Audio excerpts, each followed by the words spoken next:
Aleluia. Você que crê nisso, glorifique e aplauda o nome do Senhor. Pode tomar o seu assento. Sente aplaudindo e glorificando a Ele a glória. Aleluia. Povo de Deus, a vitória é nossa. A vitória é nossa. Meu irmão, a vitória é nossa pelo sangue de Jesus. Crente vence até quando ele é derrotado. É isso, pastor. Que paradoxo é esse? A Bíblia diz no Apocalipse, nos últimos tempos, tem um trecho que diz lá: e foi-me permitido fazer guerra aos santos e os vencer. Olha a necessidade de você conhecer o teu Deus. Porque a tendência é quando o inferno faz guerra aos santos, Sheila, são os santos vencerem o inferno. Só que o texto lá do Apocalipse está falando assim: e foi-lhe permitido fazer guerra aos santos e os vencer. Como assim, pastor? Explique isso. Eu explico. Como nós vencemos o inferno mesmo perdendo? É entendendo que o poder da vida e da morte está na mão do nosso Deus. Isso significa que se o nosso inimigo nos tocar, a Bíblia dizendo que ele não nos toca, para haver essa exceção, ele tem que passar pelo crivo do nosso Deus. Como esses santos de Apocalipse venceram mesmo perdendo? Se na perspectiva humana eles perderam porque foram degolados, na perspectiva espiritual e de quem observava, como testemunhas da fé cristã, eles falaram: pode arrancar a minha vida, mas o meu Deus eu não nego. Isso é vitória até a morte. E a morte, na perspectiva do mundo, é derrota. E a Bíblia diz que aquele que perder a sua vida por amor de mim, achará. Entenderam as colocações, sim ou não? Então o crente em Cristo, irmãos, até quando ele perde, ele sai vencedor. Porque ele foi no limite da sua fé. E vou provar que essa grana caiu. Por exemplo, olha essa prova de pagamento aqui. Essa prova de pagamento vem de aplicativos onde eu baixo. Tendo olhado a promessa de longe, não tomaram posse dela. Cuidado com o sofisma, tá? O que é sofisma, pastor? Aquilo que parece verdade não é. Quem tem promessa não morre. Não morre? Não morre? A Bíblia diz lá em Hebreus que muitos que tinham a promessa viram-na de longe e não tomaram posse dela. Cuidado que o mundo espiritual não é matemático. Por isso que você precisa conhecer o seu Deus, porque o povo que conhece o seu Deus é um povo forte. Resiliência espiritual é o tema da mensagem que eu quero pregar para vocês essa noite. Mídia, joga aqui, por favor, Lucas capítulo 11, versos 5 a 13. Por favor.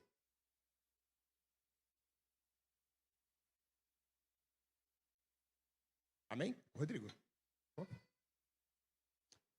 Quem está comigo aqui, diga amém. Lucas 11, verso 5. Lucas 11, verso 5.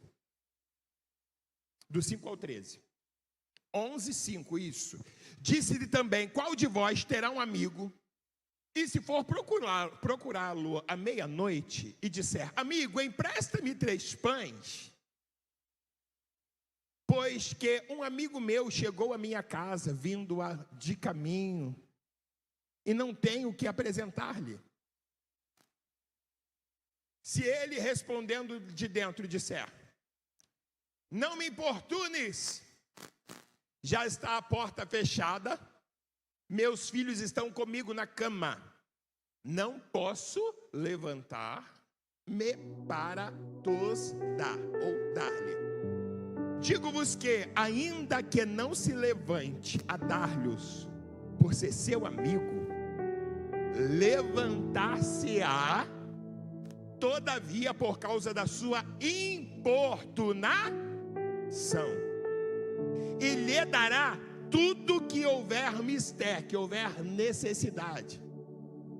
Eu vos digo a vós: pedi, dar-se-vos-á, buscai e acharei, batei, abrir-se-vos-á. Porque qualquer que pede, recebe, que busca, acha, e quem bate, abrir-se-lhe-á. Qual o pai entre vós que, se o filho lhe pedir pão, lhe dará uma pedra? Ou também, se lhe pedir peixe, lhe dará por peixe uma serpente? Ou também, se lhe pedir um ovo, lhe dará um escorpião? Pois se vós, sendo maus, limitados, humanos, imperfeitos, sabeis dar boas dádivas aos vossos filhos, quanto mais dará o Pai Celestial, o Espírito Santo, a todos que lhe pedirem. Você que crê nessa palavra, aplauda o Senhor bem forte, em nome de Jesus.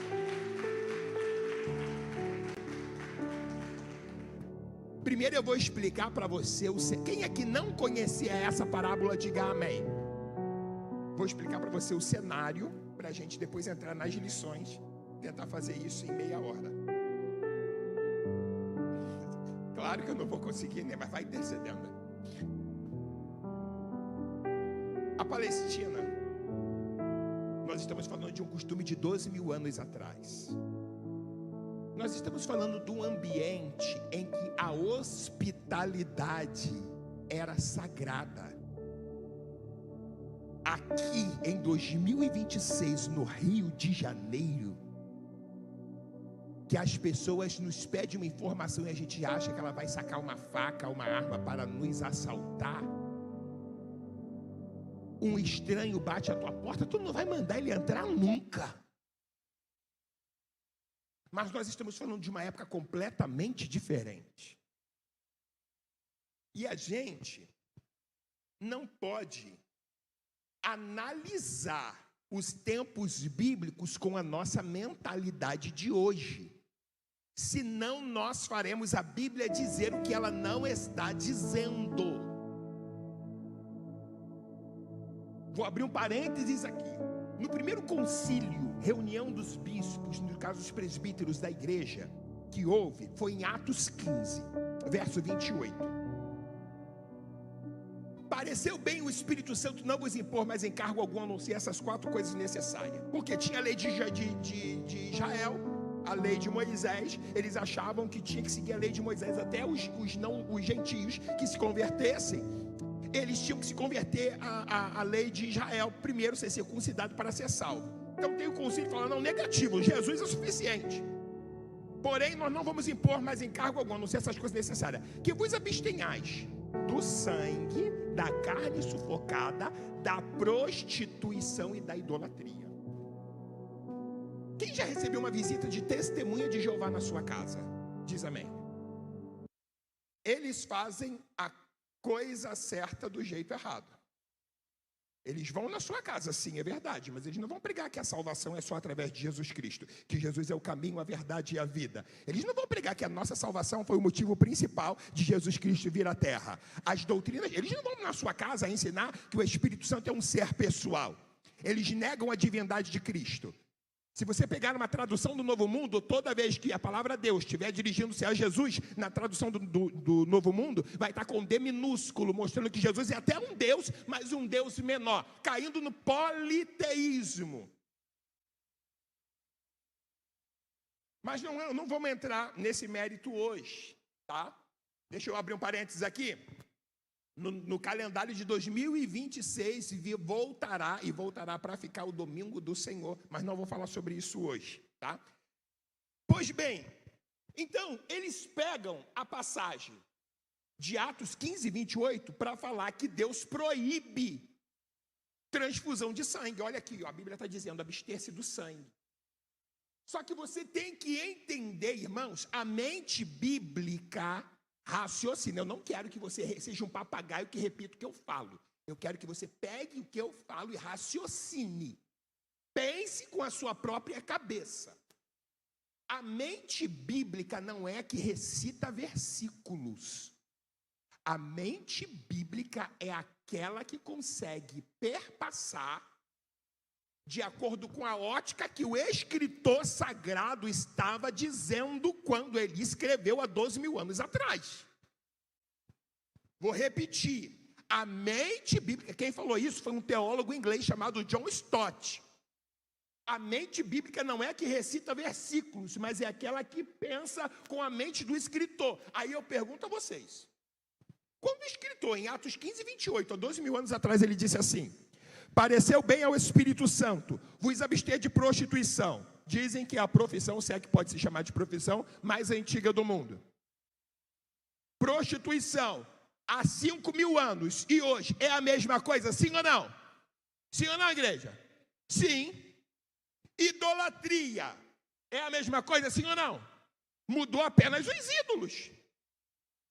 Carne sufocada, o sangue por simbolizar a vida, a carne tinha que ser sangrada. O animal tinha que ser imolado. E isso desde que mundo é mundo. E sangue, quando o escritor sagrado fala, vos abstenhais do sangue, ele está pegando a passagem de Êxodo, que Moisés proíbe comer sangue. Sangue não é comida, e isso eles já falam no primeiro concílio cristão. Crente não come sangue. Tem pastores que discordam de mim. Mas eu estou raciocinando de acordo com os primeiros apóstolos. O início, a fase embrionária da igreja. Eu já fui para a feira, para o feirão lá dos Paraíba, que chamam ali, da feira de tradições nordestina, cheio de vontade de comer buchada de bode, mas eles colocavam sangue no tempero, não como. Chouriço é feito de sangue, não como. Sangue é frango a molho pardo, feito com sangue, eu não como. Por quê? Porque a Bíblia, no livro de Atos dos Apóstolos, capítulo 15, já na época da graça, os apóstolos falaram, e eles falaram em nome do Espírito Santo, pareceu bem a nós e ao Espírito Santo não vos impor mais encargo algum. Aí eu pergunto, transfusão de sangue tem a ver com alimentação? Eles tinham em mente transfusão? Não. Não, sangue é sangue. Isso é fanatismo. A fé cristã não te faz, desculpa a expressão, mas eu vou ser claro para não ter interpretação ambígua. A fé cristã não te faz um idiota. A fé cristã não te faz um fanático. A fé cristã não coloca um tapa-olho em você que você fala, é isso e acabou. Na aula de interpretação bíblica que eu estava dando na escola de líderes, eu estava falando sobre isso. Um exemplo, se eu falar para vocês aqui agora, gente, é tão difícil ser fiel a Deus hoje que a gente tem que pisar em ovos para poder não pecar contra Deus. Todo mundo entendeu o que eu disse, sim ou não? O que eu estou querendo dizer? Quem se arrisca? Tomar cuidado, andar com cautela, com vigilância. Agora, carta do apóstolo Elci a Serde. Daqui a 5 mil anos, numa igreja lá em Dubai, que não conhece linguajar, pisar em ovos. Vamos ler a carta do apóstolo Elci à comunidade evangélica do Reino de Deus, a Serde. Primeira carta do apóstolo Elci, capítulo 1, verso 3. Meus irmãos, para não entristecermos o nosso Deus, temos que andar nesse mundo pisando em ovos. Se a Bíblia diz, eu creio, então você vai trazer a cartela do ovo no próximo domingo. Vamos fazer o corredor do ovo, porque está aqui. Se a Bíblia diz, eu creio. Está ou não está escrito? Está. Mas eu pergunto, foi isso que eu quis dizer? Vocês estão entendendo, irmão? Você abre a sentinela, você abre o Evangelho segundo o Espiritismo. Tem vários versículos retirados do contexto para tentar dizer o que a Bíblia não disse. Vamos voltar para o texto, porque se eu ramificar eu não saio nem do versículo primeiro. Pois bem, dentro do costume daquela época, as casas não eram como as que tem hoje. Hoje a sua casa tem casa de banho, sim ou não? O que é casa? Quem sabe o que é casa de banho? Banheiro.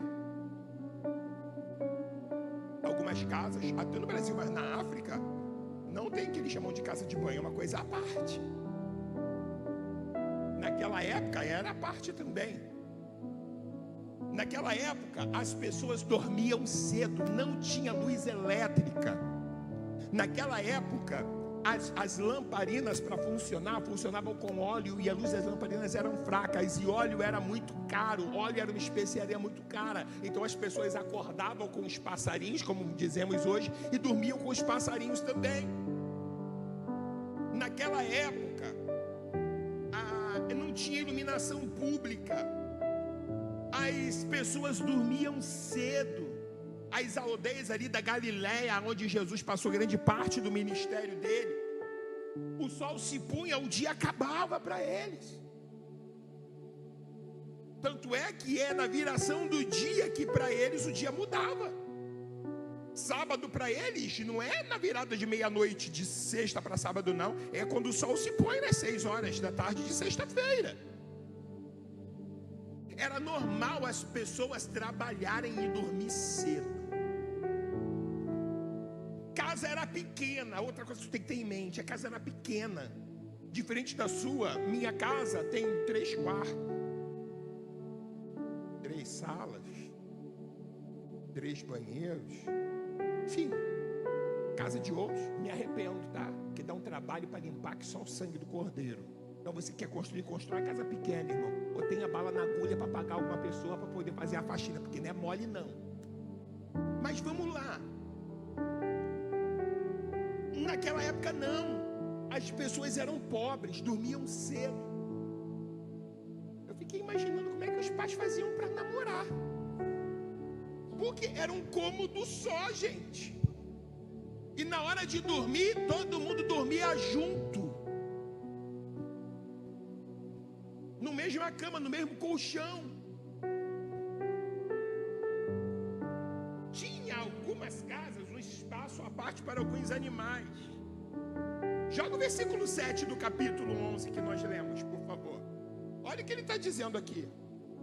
Respondendo disse: não me importune, a casa está fechada, meus filhos estão comigo aonde? Na cama. Não entenda essa cama king size que você tem na sua casa, não. Era uma esteira, que era os filhos todo mundo deitado junto. Acordar tarde da noite significava se movimentar. Acordar uma criança que você demorou a botar para dormir significava às vezes você pisar em cima de um e despertar o outro. Se o homem levantasse aquela hora, no escuro, ele iria incomodar sua esposa, acordar seus filhos, ia ter que acender a lamparina, a tranca fazia barulho para se fechar, e as portas, irmão, vocês acham que elas abriam igual hoje?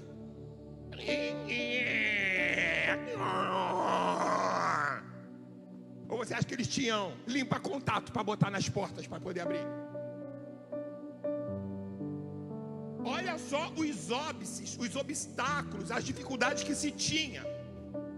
E as visitas podiam acontecer a qualquer hora da viagem, da noite.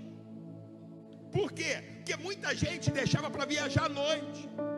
Antes do Império Romano, a viagem à noite era uma impossibilidade, porque tinha muita morte. A parábola que Jesus conta do bom samaritano, embora seja uma parábola, era uma coisa que muito acontecia.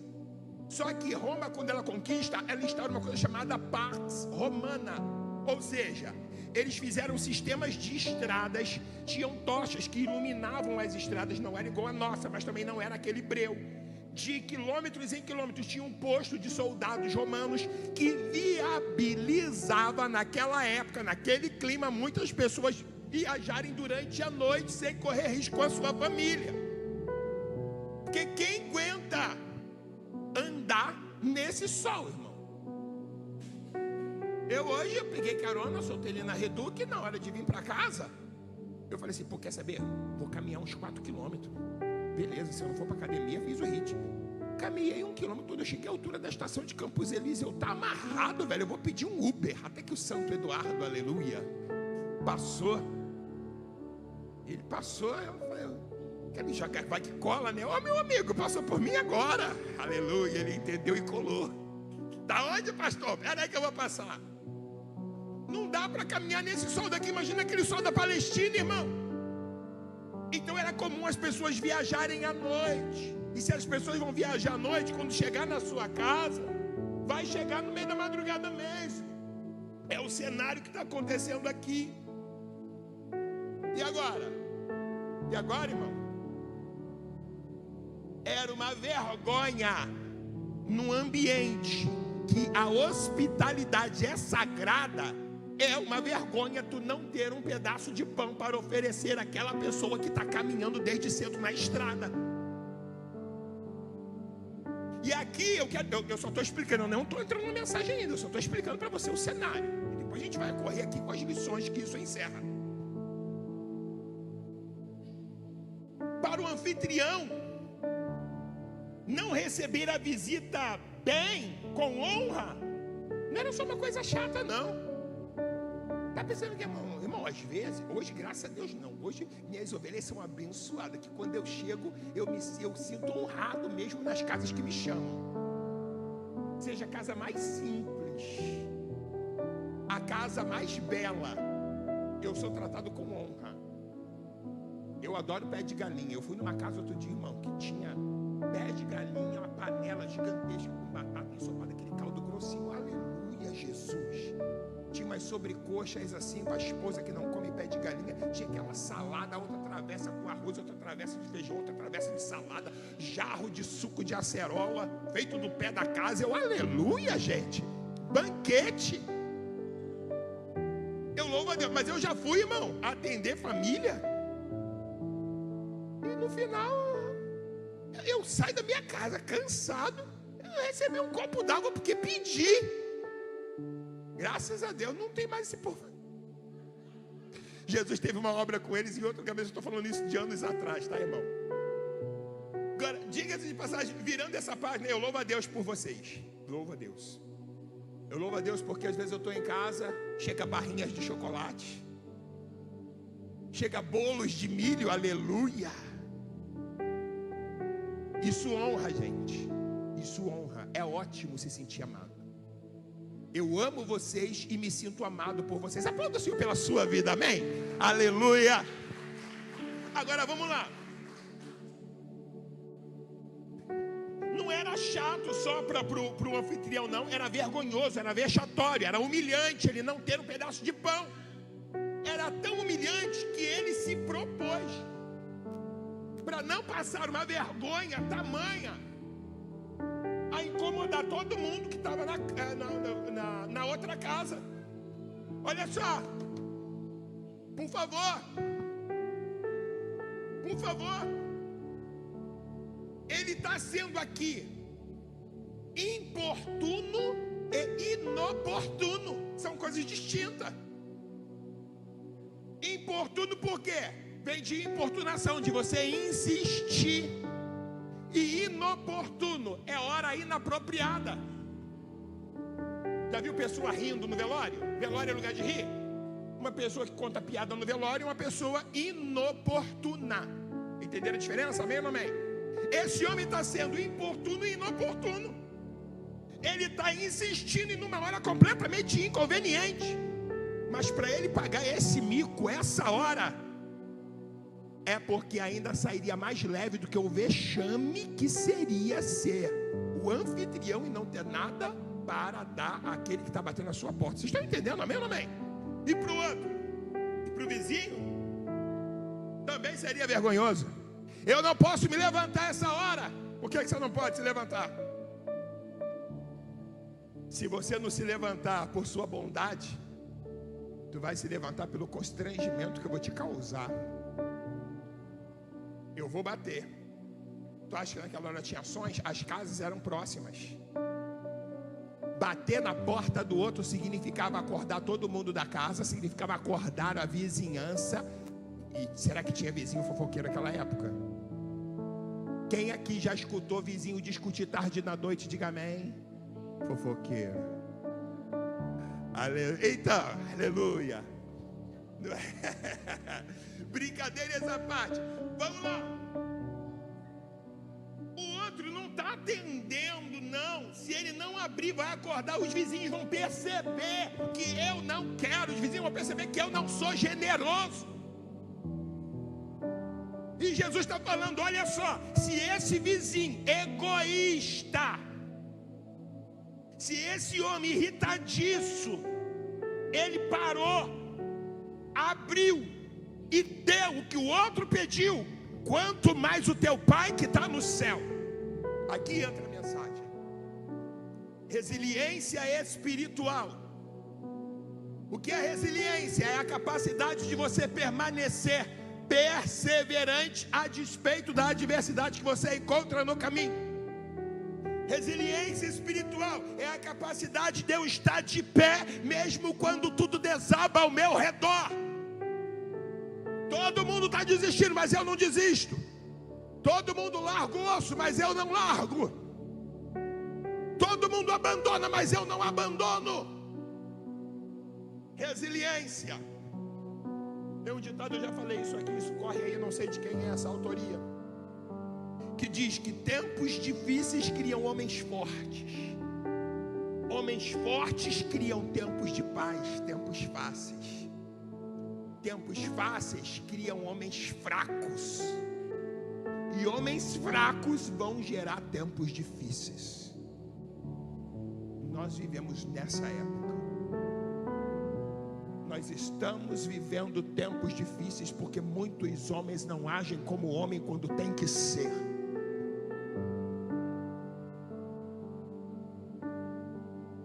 Quando eu falo homem, eu também estou falando no sentido genérico da palavra. Nunca vivemos numa época de pessoas tão irresistentes à dor. Pessoas que não suportam nenhum nível de frustração, de contrariedade. Uma criança quando ganha não, sair chorando, batendo o pé é normal. Mas nós vivemos numa época que se o camarada ele se apaixona pela mulher e a mulher fala não para ele, ou ele começa o relacionamento com a mulher e a mulher chega para ele e fala, olha, eu achei que ia dar certo, mas não vai dar. Sabe o que ele faz? Se você não vai ser minha, você não vai ser? Mata ela. Estou falando grego, isso só acontece em Nárnia. Minha esposa estava comentando, não entrei no assunto, mas de uma menina, linda menina, tomou 15 facadas no rosto e no pescoço. Quem está acompanhando essa reportagem? Não sei se é menina, ore por ela, tá, irmão? Está viva ainda a menina? Ore por ela, ore pela família. Mas é reflexo dessa geração. A pessoa não suporta, e pior é quando às vezes não tem líderes preparados para lidarem com esse tipo de trauma.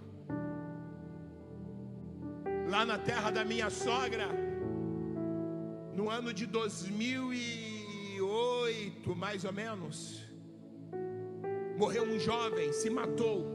O jovem tinha 26 anos de idade. Ele era fiscal de uma grande igreja dessa, que eu não vou citar o nome por questão de ética. Tem vários países, essa igreja é muito rígida, não pode ter televisão, não pode ter, mulher não pode usar brinco, não pode usar nada. A igreja ela é uma mulher de um lado, um homem de outro. São muito fortes em algumas rádios. E esse jovem, ele tinha fraqueza como todos nós temos e cada um nas suas variáveis. Esse jovem tinha uma noiva, mas ele tinha desejos homoafetivos. Só que numa igreja que não entende que nós, embora nascemos de novo, ainda habitamos num corpo que é seduzido pela pecaminosidade que impera a humanidade caída, uma igreja que não entende isso, ela vai demonizar todo sentimento que ela olha de maneira contrária. E ele sabia que se ele falasse para o pastor, ele seria, além de afastado do cargo, seria encarado como um endemoniado. Ele poderia fazer com um bando de sem vergonha que tem por aí e se entregar. Mas não, sabe o que ele fez? Errado. Tentou se matar a primeira vez. Tomou chumbinho, recolheram ele a tempo. Tomou remédio a primeira vez, tomou chumbinho a segunda vez. Na terceira, ele pegou um Monza do tio dele, deixou um valor assinado para o tio comprar um outro. E na reta que vinha o ônibus da faculdade, ele foi em velocidade máxima, ele se matou. Por quê? Porque a igreja não estava preparada para lidar com aquele tipo de situação. A liderança, a cobertura espiritual dele. Ele aprendeu que o crente, quando recebe Jesus como Salvador, ele vai ter nojo do pecado. E se todos nós tivéssemos nojo do pecado, ninguém pecaria. Alguém já comeu um pedaço de cocô? Desculpe a fala clara e indelicada. Já? Fezes não, né? É nojento. Vamos falar de coisa de comida, né? Já abriu a caixa de gordura da tua casa? Como é que aquilo é fedorento? Já teve vontade de meter a colherzinha ali e comer 2 colherzinhas de gordura? Não vomita não, irmão. É nojento, não é? Você nunca vai fazer isso porque é nojento. Bom seria se o pecado fosse assim. Mas nós só sentiremos isso pelo pecado quando isso que é corruptível se revestir de incorruptibilidade. Até lá, meu irmão, a fraqueza de um vai ser diferente da fraqueza do outro. Vai ter gente que vai falar, não, sexo não é minha área, mas um esqueminha, um dinheirinho fácil. Outros a treta. Outros não é a heterossexualidade, é a homoafetividade. Outros são a pornografia. Olha para essa pessoa bonita do teu lado. Olha para trás. Olha para frente. Vê se ele tem cara de pecador. Claro que não. Todo mundo aqui tem cara de santo, rei. Tem ou não tem? Mas olha para ele e fala: nós temos um que nos ajuda com as nossas fraquezas. Fala para ele. Fala para ele, temos um que nos ajuda com as nossas fraquezas. Não se renda à sua tentação. Fala isso para essa pessoa, não se renda à sua tentação. O Espírito Santo conhece você melhor que eu e trouxe você aqui para ouvir essa palavra. Ele te ajuda com a tua fraqueza. Vamos lá. Resiliência. Que lições, oh Jesus. Amém. Que lições podemos tirar da parábola do amigo importuno? Primeiro, o amigo importuno é alguém que não desiste. Fala comigo, eu não posso desistir. Mais uma vez. Só as mulheres. Só os homens. Só Wesley. Nós não podemos desistir. Olha só, a hora é absurda, é madrugada, é tarde da noite, é constrangedor, é vexatório. Eu vou me expor, eu vou expor o outro, mas eu não posso desistir. A circunstância é adversa, mas eu não posso desistir. Aquilo que eu desejo conquistar tem que ser maior do que os obstáculos que são colocados na minha frente. Qual é o obstáculo que está diante de você? Saiba de uma coisa: você em Deus é maior do que ele. Você em Deus é maior do que essa adversidade que se levantou para tentar arrefecer a sua fé. Não dá para falar muita coisa aqui, mas não pare só porque o cenário é desfavorável. Hebreus 10:38. O meu justo viverá da... O meu justo viverá da... O meu justo viverá da fé. Fé. Eu conheço meu Deus. Caí, mas não sou um caído. Vacilei, mas não sou necessariamente um vacilão. Pequei, mas eu não sou um pecador. Eu era um pecador. Lembra do hino da harpa cristã? Era um pecador, andava sem Jesus. Hoje eu sou um santo. Eu sou geração eleita. Eu sou sacerdócio real. Eu sou nação santa. Eu sou povo adquirido.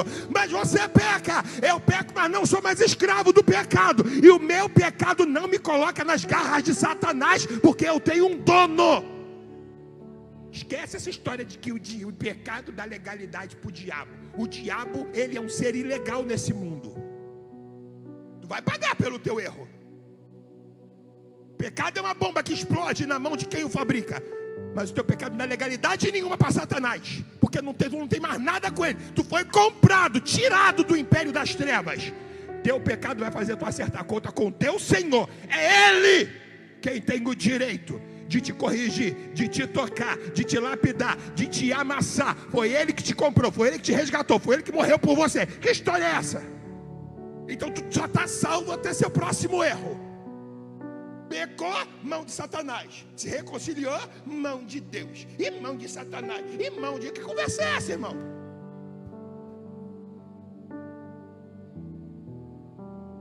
Você não é um carro, não, que o governo pode tomar ele de você. Você sabia que o governo pode tomar a tua casa? Como, pastor? Ele só ia aumentar o imposto de maneira que você não possa pagar. É só aumentar o valor do IPVA a ponto que você não possa pagar. É assim que os países socialistas, eles tomam conta de tudo.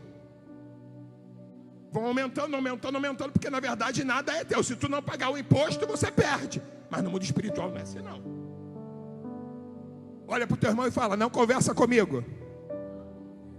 Amém. Olha só. Não pare só porque o cenário é desfavorável. Não pare só porque o cenário é desfavorável.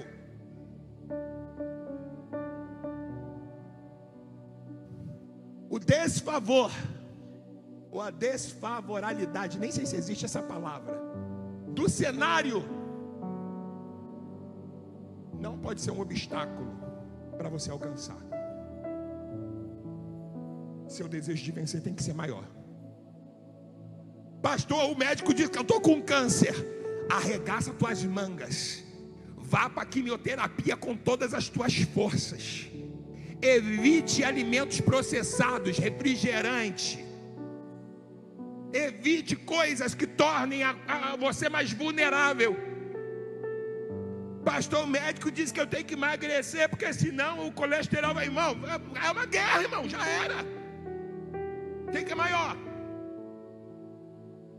Você sabia que hoje o prazer mata mais? A obesidade mata mais, irmão. Você pega o prato, 3 colheres de feijão, 2 conchas de arroz, salada, peito de frango, farinha, ovos cozidos, maravilha. Tá bom. Mas alguns pratos estão assim, ó. 2 conchas de feijão, 3 escumadeiras de arroz, 2 ovos cozidos, 1 peito de frango, uma salada, tira a tua fome, sim ou não? Sim. É verdade que algumas pessoas com o estômago um pouquinho maior, tem que ser 2 pratos. Mas o que é que te engorda, irmão? É a necessidade ou o prazer? É o prazer. Vamos lá, rapidinho, segundo ponto. Não confunda insistência com falta de fé. Não confunda. De novo. Cuidado com sofismas, aparente realidade de uma verdade com a veracidade da palavra de Deus. Eu explico. Olha como é bonitinho. Meus irmãos, por que campanhas de oração? Nosso Deus não é surdo. Nosso Deus não tem Alzheimer. A Bíblia diz: provai e vede que o Senhor é bom, bem-aventurados que nele confiam. Eu confio em Deus, então eu vou orar uma vez só e eu vou descansar que Deus vai responder a minha oração. Olha que fala bonita. Não estou quase te convencendo? A pastora Lúcia deu até glória. O que eu falei não foi errado não, irmão. Só não se aplica para a realidade da vida de oração. É igual a história do camarada. A mulher pediu para o padre: padre, por não, filha, meu marido disse que não me ama. Ou melhor, meu marido não fala que me ama. Nunca fala que me ama, padre. Que isso, filha? Nunca fala que me ama. A gente está casado há quanto tempo? 12 anos. E aí não falo. Manda, chama ele lá. Tá bom, okay. Ô padre, tudo bem? Quer falar comigo? Sim. Filho, que história é essa que você não ama a sua esposa? Claro que eu amo, padre. Mas você nunca falou para ela. Falei. Amor. Falei. Quando a gente namorava 12 anos lá atrás. E eu falei para você, eu te amo. Eu só preciso falar uma vez.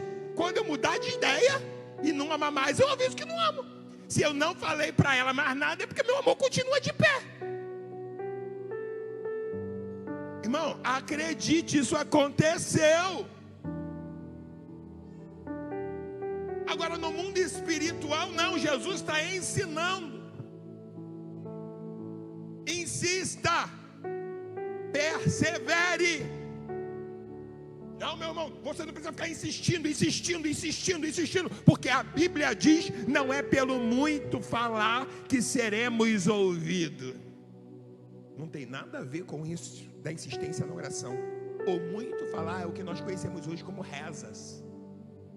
As pessoas recitando e ficando no muro das lamentações e achando pelo fato de ficar recitando 10 Pai Nosso, 10 Pai Nosso. Irmão, a oração Pai Nosso é uma oração gabarito, é uma oração modelo. Não é para você repetir ela 2, 3, 5, 10 vezes, irmão. Raciocina, você é a imagem e semelhança de Deus. Um amigo meu, não estou aqui para criticar quem é de outra religião, amém ou não amém? Mas quando uma religião diz que crê nas escrituras, poxa, o colega meu postou a foto. Eu falei, não posso comentar, deixa quieto. Subindo a escadaria de joelho, vou pagar uma promessa. Irmão, pelo amor de quem é pai ou mãe aqui, diga amém. Você gostaria do teu filho, Rodrigo Nunes Bernardo, fez uma arte. Caramba, papai, meu pai vai me brigar, vai brigar comigo. Aí Bernardo, para meu pai não brigar comigo, quer saber? Eu vou subir esse morro de joelho e papai vai ver que para eu dizer, para ele não ficar triste comigo. Aí sobe Bernardo. Patrícia, olha Bernardo, o que é isso, meu filho? O joelhinho todo esfolado, carne viva. Ai, mãe, é porque eu pequei contra a senhora, eu desobedeci a senhora e papai. Eu estava pagando a bem. Você ia ficar alegre com isso, Patrícia? Quem é pai? Tu ia ficar alegre com isso? Ia ficar Douglas? Ia ficar Rodrigo? Quem respondeu? Ou ia ficar Fábio? Por que tu acha que Deus vai ficar alegre com isso, irmão? Qual é a minha indignação? Aí para a internet falar, não, eu só tenho que ensinar a vocês que Deus não se agrada de sacrifício de tolo. E você muitas vezes cantou isso. Quer ver? Paga mico comigo. 1, 2, 3. Quer vitória? Geme e chora. Quer vitória? Vai chorando, geme e chora. Levante a mão, receba a bênção nessa hora. É só pedir, mas vai chorando, geme e chora. Aí tu imagina teu Deus lá e você.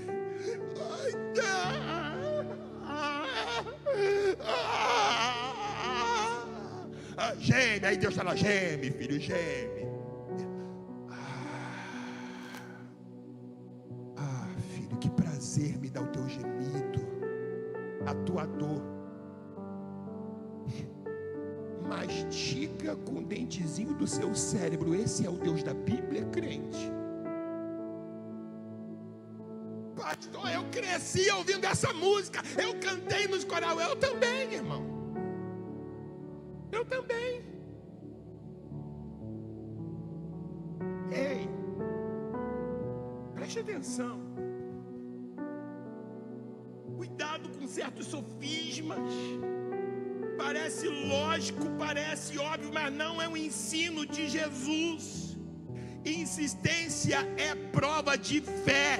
Quem não crê, para de bater rápido. Quem não crê, para de perseverar nas primeiras semanas de oração. Mas quem crê, eu vou fazer 7, 15, 20, tem que eu vou fazer 2 anos, 3 anos, perseverando. Não vou parar de clamar enquanto não ver minha casa restaurada, meu marido restaurado, meus filhos salvos. Enquanto eu não ver as janelas dos céus se abrirem em meu favor, eu não vou parar de importunar os céus. Deus quer ver a resiliência do seu povo. Meu justo viverá da fé, mas se ele retroceder, se alguém se retirar, se alguém se afastar, e ninguém pensa em se afastar quando está ganhando, a minha alma não tem prazer nele. Cutuca alguém do teu lado e fala: não desista. Não desista. O amigo importuno nos ensina a vencer nossas limitações. Eu estou cansado, está tarde da noite, mas eu vou lá. Eu sei que ele tem pão. Já pensou se ele faz esse espatafalho todo e o amigo não tivesse pão? Mas o amigo tinha pão, então ele bateu na porta certa. Se certifique que tu está batendo na porta certa.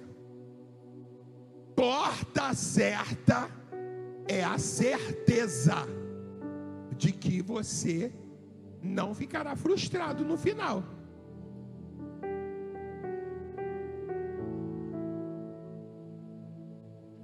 Ele venceu o cansaço e venceu a vergonha. Cara, tá tarde. Cara, que mico. Cara, vão me chamar de inoportuno, vão me chamar de inconveniente, vão me chamar de sem noção. Mas quer saber? Eu não posso deixar aquele que chegou a mim em casa com fome. Se Deus mandou alguém na minha casa, é porque Deus sabe que eu tenho condições de cuidar, nem que seja indo em quem tem condições de me suprir. Se Deus mandou alguém até você, é porque você tem condição de cuidar dessa pessoa. Não se coloque como um coitado. Tenho não, pastor, eu não tenho pão, mas tu sabe quem tem. Aí está ali, ó. Liga para ela de meia-noite às 5 da manhã, que eu garanto que ela não vai estar ocupada. Tô brincando, faz isso não. Faz isso não. Só se estiver morrendo. E mesmo assim não te... Já chamou o SAMU? Já chamou o bombeiro? É, irmão. Porque tem crente sem noção. Thaís, 3 horas da manhã, que foi? Ai, Thaís, eu tive um sonho agora. O que foi? Eu sonhei que vinha uma lagartixa no meio da minha casa. E de repente a lagartixa ia crescendo, crescendo, crescendo, crescendo, crescendo. Aí virou um jacaré. E de repente ela abriu a boca e saiu uma melancia já aberta. E essa melancia veio rodando na minha direção. E depois meu filho saiu correndo e chutou a melancia e sujou a parede. E eu queria interpretação. Ah, irmão, vai lamber sabão em nome de Jesus. Tem gente sem noção, irmão. Quem aqui já sonhou um monte de coisa sem pé e sem cabeça? Diga amém. Para de achar que teu sonho é revelação, irmão. Pastor, o senhor está dizendo que Deus não revela? Não, irmão, Deus revela. Mas quando tu tem o dom de revelação, tu sabe que é batata. E é claro, irmão, que tem pessoa que parece que Deus mais confunde do que elucida. Ele dá um sonho que é um emaranhado de coisa e fala: filho, se vira para tu interpretar. Não, irmão, quem tem o dom sabe que tem e sabe que é Deus. Vamos lá, terceiro. Quarto, melhor dizendo. Isso aqui é mais lindo. Olha para mim. Quem está recebendo, diga amém. Ele não pediu para si, ele pediu para outro. Até onde tu está disposto a ir? Até onde você está disposto a interceder por aqueles que batem a tua porta? Até onde você está disposto a ir buscar o pão que você não tem para saciar a fome do faminto que bateu a tua porta, a tua célula, a tua casa? Eu já disse aqui, irmão, o mundo cristão precisa não de profetas da acusação, mas de sacerdotes que se coloquem na brecha, intercedendo em favor daqueles que pecam. A prostituta quando bate na porta, o viciado quando bate na porta, quem adulterou quando bate na porta, ele não bate para ouvir um sermão que ele sabe que está errado, ele precisa de uma mão amiga para tirar ele daquela situação. E às vezes, irmão, você tirar o outro de uma situação constrangedora significa você entrar numa situação constrangedora em favor dele. Estão comigo até aqui? Lição dada, deixa eu pular. Foi a perseverança, foi a resiliência que fez aquele homem receber tudo que pediu. Fique de pé, por favor.